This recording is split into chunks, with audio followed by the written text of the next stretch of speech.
মিছিল আর স্লোগানে উত্তাল কেন্দ্রীয় শহীদ মিনার। বৈষম্যবিরোধী ছাত্র আন্দোলনের আহ্বানে মার্চ ফর ইউনিটিতে যোগ দিতে ভোর থেকেই নেতাকর্মীরা জড়ো হন সেখানে। এ সময় শেখ হাসিনার বিচার দাবি করে স্লোগান দিতে থাকেন তারা। এ সময় অন্তর্বর্তী সরকারকে আলটিমেটামও দেয়া হয় 15 জানুয়ারির মধ্যে অভ্যুত্থানের ঘোষণাপত্র প্রকাশের। আরও জানাচ্ছেন সহকর্মী এসআই রাজ।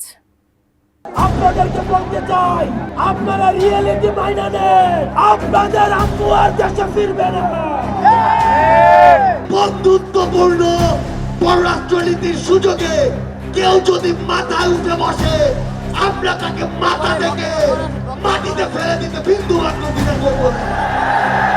আমরা বৈষম্যবিরোধী ছাত্র আন্দোলন খুব স্পষ্টভাবে বলে দিতে চাই, আওয়ামী লীগের বিচারের আগে কোনো নির্বাচন হবে না। বৈষম্যবিরোধী ছাত্র আন্দোলনের আহ্বানে মার্চ ফর ইউনিটিকে কেন্দ্র করে মিছিল স্লোগানে উত্তাল রাজধানীর কেন্দ্রীয় শহীদ মিনার। 31 জুলাই বিকেল 3টার দিকে শহীদ মিনার এলাকায় স্লোগান ওঠে শেখ হাসিনার বিচারের দাবিতে। এ সময় স্লোগানে শেখ হাসিনা সহ জুলাই আগস্ট গণহত্যায় জড়িতদের ফাঁসির দাবি জানায় ছাত্র জনতা। শেখ হাসিনার ফাঁসি না হওয়া পর্যন্ত আমাদের এই ইনকিলাব জারি থাকবে। রশি লাগলে রশি নে, ফাঁসি ফাঁসি ফাঁসি চাই। পালাইছে রে পালাইছে, দড়ি লাগলে দড়ি নে। এর আগে সমাবেশকে কেন্দ্র করে সকাল থেকেই মিছিল নিয়ে শহীদ মিনারে জড়ো হতে থাকেন নেতাকর্মীরা। এ সময় ফাঁসি চাই, শেখ হাসিনার ফাঁসি চাই, আমার ভাই কবরে, হাসিনা কেন বাহিরে ইত্যাদি স্লোগান দিতে শোনা যায় বিক্ষোভকারীদের। হাসিনারে ফাঁসি দে, স্বৈরাচারের ঠিকানা, রশি লাগলে রশি নে। একমাত্র ওয়ালটন এসি দিচ্ছে 1 বছরের রিপ্লেসমেন্ট গ্যারান্টি।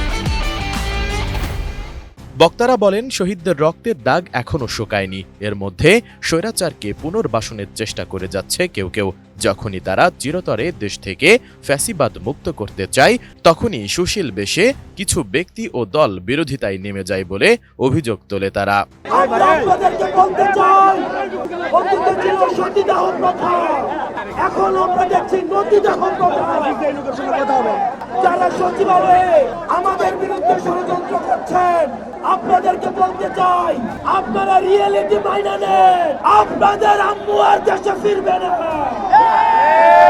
অন্তর্বর্তীকালীন সরকারকে আরেকটি স্পষ্ট আহ্বান জানাতে চাই, সেটি হচ্ছে আমাদের এই বাংলাদেশ সকল দেশের সাথে বন্ধুত্বপূর্ণ পররাষ্ট্র নীতিতে যাবে, কিন্তু সেই বন্ধুত্বপূর্ণ পররাষ্ট্র নীতির সুযোগে কেউ যদি মাথায় উঠে বসে, আমরা তাকে মাথা থেকে মাটিতে ফেলে দিতে বিন্দু মাত্র দ্বিধা করব না। এর আগে বৈষম্যবিরোধী ছাত্র আন্দোলনের পক্ষ থেকে 31 ডিসেম্বর বিকেল 3টায় কেন্দ্রীয় শহীদ মিনারে জুলাই বিপ্লবের ঘোষণাপত্র পাঠ করার কথা ছিল। পরে অন্তর্বর্তী সরকার এ ঘোষণাপত্র পাঠ করবে জানালে ঘোষণাপত্রটি বৈষম্যবিরোধী ছাত্র আন্দোলন পাঠ করবে কি করবে না তা নিয়ে বিভ্রান্তি শুরু হয়। পরে 30 ডিসেম্বর রাত 1:45টার দিকে বাংলা মোটরে নিজেদের কার্যালয়ে সংবাদ সম্মেলন করে বৈষম্যবিরোধী ছাত্র আন্দোলন। সেখানে বলা হয়, মঙ্গলবার বিকেল 3টায় কেন্দ্রীয় শহীদ মিনারে মার্চ ফর ইউনিটি কর্মসূচি পালন করা হবে।